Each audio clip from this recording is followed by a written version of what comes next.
ఉపాధ్యాయ దినోత్సవం మనమందరం కూడా మనకు విద్య నేర్పి బుద్ధి నేర్పి సమాజం పట్ల అవగాహన నేర్పినటువంటి గురువులందరికీ గ్రామ స్థాయి నుంచి రాష్ట్ర స్థాయి వరకు కూడా అధ్యాపకులను సన్మానం చేసుకొని ఒక నూతనమైనటువంటి ఒరవడిని అంటే మళ్ళీ భవిష్యత్ విద్యా సంవత్సరానికి ఇంకా ఏ విధంగా మనం పరిణితి చెందిన విధంగా వ్యవహరించాలి అనేటువంటి ఒక వేదిక ఇది.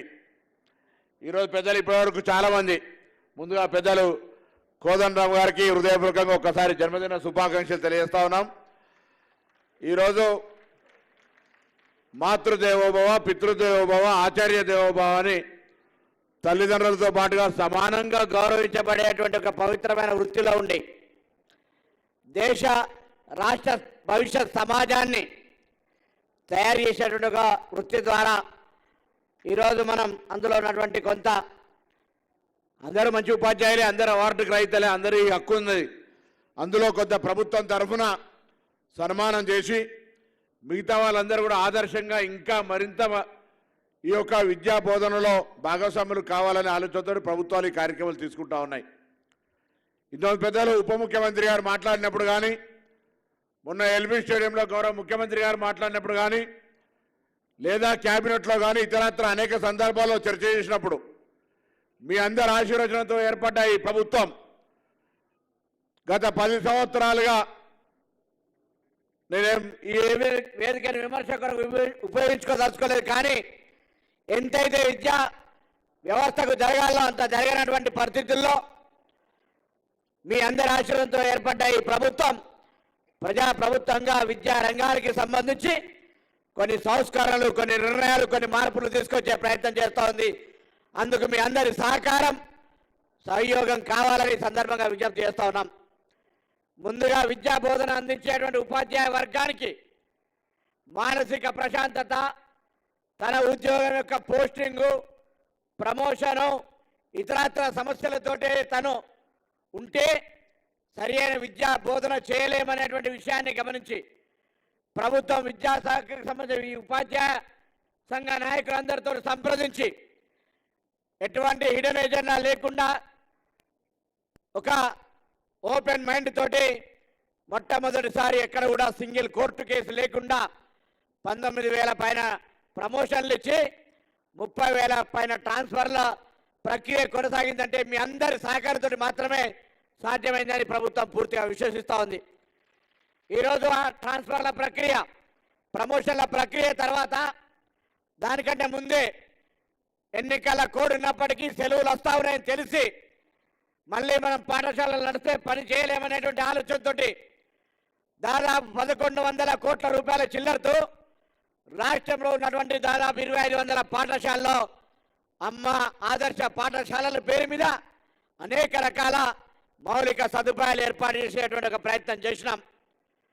మొన్న లాల్ బహదూర్ స్టేడియం సాక్షిగా క్షేత్రస్థాయిలో ఉన్నటువంటి మిగతా సమస్యలు పరిష్కరించాలని పాఠశాల యొక్క విద్యుత్ బిల్లుల్ని ప్రభుత్వమే భరించే విధంగా ఇంకా ఒక అడుగు ముందుకేసి మీకు సంబంధించినటువంటి త్రాగునీరు లేదా పాఠశాలకు అవసరమైన నీటికి సంబంధించి ఆయా గ్రామ పంచాయతీలు ఇవ్వాలనేటువంటి ఆలోచనతో పాటుగా కనీస సౌకర్యాలైన పారిశుద్ధ తదితర పనులకు అధ్యాపక వర్గమే శ్రమపడాల్సి వస్తూ ఉందని సంఖ్య మీ యొక్క స్ట్రెంత్ను బట్టి వాటికి కూడా పారితోషికం ఇచ్చే విధంగా నిర్ణయం తీసుకున్నటువంటి మాట మీ అందరికీ తెలుసు. నూతనంగా డిఎస్సి ద్వారా టీచర్ నియామకాలు చేపట్టబోతా ఉన్నాం. రేపొద్దున ఇంటిగ్రేటెడ్ మోడల్ స్కూల్స్ కట్టబోతా ఉన్నారు. ఇంకా కొత్త స్కూళ్ళకు అదనపు గదులు ఇవ్వబోతా ఉన్నారు. అన్నీ చేయడం జరుగుతూ ఉంది. కానీ ప్రభుత్వం ఏ విధంగానైతే బాధ్యతగా మీ పట్ల గౌరవంగా రేపు తెలంగాణ సమాజాన్ని నిర్మించేటువంటి ఉపాధ్యాయులుగా అధ్యాపకులు పిల్లల్ని తయారు చేసినటువంటి అధ్యాపక వర్గానికి సమస్యలకు సంబంధించి అన్నింటిని పరిష్కారం చేస్తూ ఉంటుంటే మీరు కూడా దయచేసి హక్కుతో పాటుగా బాధ్యతను, అంటే సమాజంలో ఇప్పుడు మనం ఒకసారి కంపేర్ చేసుకుంటే రోజు రోజు ప్రైవేటు పాఠశాలల సంఖ్య, విద్యార్థుల సంఖ్య పెరిగిపోతున్నటువంటి పరిస్థితుల్లో గ్రామీణ స్థాయిలో పాఠశాల స్థాయి లోపల అక్కడ ఉండేటువంటి పేరెంట్స్ని కానీ ఆ గ్రామానికి సంబంధించిన రాజకీయాలు అన్ని పార్టీల వాళ్ళని పిలిచి సంఖ్యను పెంచుకునే విధంగా కార్యాచరణ తీసుకోవాలని ప్రభుత్వం భావిస్తూ ఉంది, ఆశిస్తుందనే మాట కూడా సందర్భంగా మనం చేస్తాం. ఒక విద్యార్థి నాయకుడిగా ఈరోజు మీ దగ్గర నుంచి ప్రభుత్వం ఇది ఎక్స్పెక్ట్ చేస్తూ ఉంది. తప్పకుండా అన్ని రకాల సమస్యలు పరిష్కరించడానికి సిద్ధంగా ఉంది. అదే స్థాయి లోపల పాఠశాల యొక్క విద్యార్థుల సంఖ్య పెంచేటువంటి బాధ్యతను కూడా మీ భుజ స్కంధాలపైనే ఉంది. ఇంతకుముందు పెద్దలు కేశవరావు గారు చెప్పినారు, నేను మంచోడినైనా మీరే బాధ్యులు, నేను మంచోడిని కాకపోయినా మంచి మీదే బాధ్యులు, గురువు యొక్క బాధ్యత అది అనేటువంటి మాట మనం చేస్తాను. కాబట్టి దయచేసి ఈరోజు అవార్డు పొందుతున్నటువంటి వాళ్ళ స్ఫూర్తిగా రాష్ట్రంలో ఉన్నటువంటి ప్రతి ఉపాధ్యాయునికి రేవంత్ రెడ్డి గారి నాయకత్వంలో ఉన్న తెలంగాణ ప్రభుత్వం తరఫున శుభాకాంక్షలు తెలియజేస్తా ఉన్నాం. మరొకసారి విశ్వాసాన్ని ఇస్తా ఉన్నాం. ఎక్కడ కూడా తెలంగాణ ప్రభుత్వం తరఫున విద్యా బోధనకు సంబంధించి ఏ ఒక్క సమస్యను కూడా మీకు రాకుండా ఉండే విధంగా చూసుకునే బాధ్యత మాది. మా ప్రభుత్వం యొక్క విశ్వాసం కూడా మీరు నిర్వహించాల్సినటువంటి బాధ్యత ఉంది. తప్పకుండా రేపొద్దున కొన్ని మార్పులు చేయబోతా ఉన్నాం.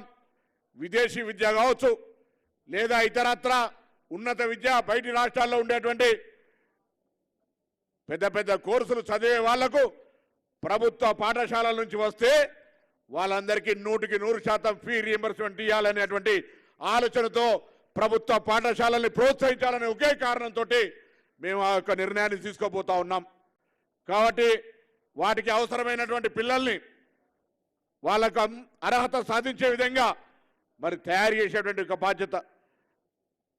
ఈరోజు ఉన్నత విద్యలు చదివి అనేక పోటీ పరీక్షలు రాసి దాని మధ్యలో అనేకమైనటువంటి పునశ్చరణ తరగతులు హాజరై ఎప్పుడు నిరంతరంగా విద్యా బోధన పట్ల అప్రమత్తంగా ఒక ట్రైన్డ్ ఉన్నటువంటి మీకు వేరే వాళ్లకు పోటీ అనేటువంటిది దరిదాపున కూడా రాకుండా ఉండాల్సిన అవసరం ఉందని ఆశిస్తూ తప్పకుండా ఈరోజు మరి సర్వేపల్లి రాధాకృష్ణ గారిని అదేవిధంగా అనేక మంది గురువులు ఈరోజు ఇక్కడ మీ ముందు మాట్లాడుతూ ఉన్నట్టు మాకు చదువు నేర్పినటువంటి లేదా విద్యా బుద్ధులు అనేక బుద్ధులు నేర్పి అటు రాజకీయంగా ఇటు విద్యారకంగా అన్ని రకాలుగా సమాజంలో నిలబడి మాట్లాడగలిగేటువంటి సమస్య వచ్చినప్పుడు ఉద్యమించి మన ప్రాంత ప్రజల తెలంగాణ అంశం ఏర్పడ్డ నాడు మీ ప్రతినిధిగా పార్లమెంటు సాక్షిగా కొట్లాడగలిగేటువంటి శక్తినిచ్చినటువంటి గురువులందరూ కూడా హృదయపూర్వకంగా ధన్యవాదాలు తెలియజేస్తూ తప్పకుండా ప్రభుత్వం మీ పట్ల పూర్తిగా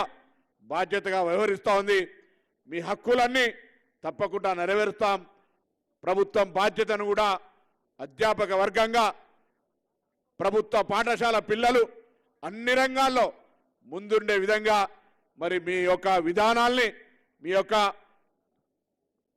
అంటే దానికి సంబంధించినటువంటి స్టైల్ ఆఫ్ ఫంక్షనింగ్ను కూడా మాడిఫై చేసుకొని ముందుకు పోవాలని కోరుతూ వేదిక మీద ఉన్న ఎమ్మెల్సీలు ఎప్పుడు కూడా శాసన మండలిలో ఏవిఎన్ రెడ్డి గారు కావచ్చు, నర్సిరెడ్డి గారు కావచ్చు, రఘువర్ రెడ్డి గారు కావచ్చు, అంతకుముందు పూలా రవీందర్ గారు కావచ్చు, మోహన్ రెడ్డి గారు కావచ్చు, పెద్దలు కేశవరావు గారి ఈ సందర్భంగా జ్ఞాపకం చేసుకుంటా ఉన్నాను. ఆ రోజు విద్య అందరికి అందాలని అంబేద్కర్ ఓపెన్ యూనివర్సిటీని స్థాపించినటువంటి వ్యక్తి విద్యాశాఖ మంత్రిగా. ఈ విధంగా ఒక్కొక్కరు ఒక్కొక్క నాడు అవకాశం వచ్చినాడు. చరిత్రలో ఏదో విద్యారంగానికి చేసినటువంటి వాళ్ళే. కాబట్టి దయచేసి మనము మన బాధ్యత నెరవేర్చే విషయం లోపల సర్వేపల్లి రాధాకృష్ణ గారి జయంతి అయినటువంటి టీచర్స్ డే రోజు తప్పకుండా ఒక ప్రతిజ్ఞ చేసుకుందామనే మాట మనం చేస్తూ మీ అందరికీ ఉపాధ్యాయ దినోత్సవ శుభాకాంక్షలు, అందరికీ నమస్కారం చెప్తూ సెలవు తీసుకుంటా ఉన్నాను.